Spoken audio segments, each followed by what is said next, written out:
You've been told to eat 6 meals a day to build muscle, but is that actually true, or just another bodybuilding myth? Let's break it down.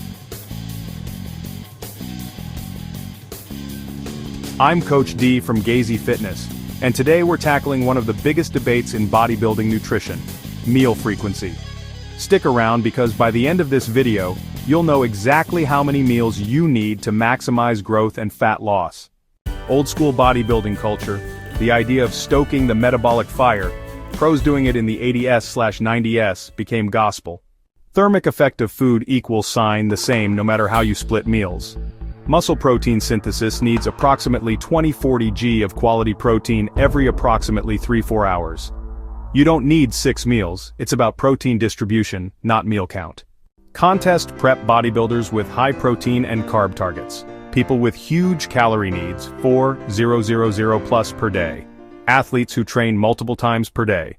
Lifestyle clients, general fat loss, busy professionals, 3-4 solid meals still works perfectly if protein is spaced well. IFBB pros versus regular gym goers, different needs. Focus on total daily macros first, spread protein evenly, 30-50 g per meal. Choose a meal frequency you can stick to long term. Use shakes if you can't hit numbers with food. For me and my clients, I tailor it.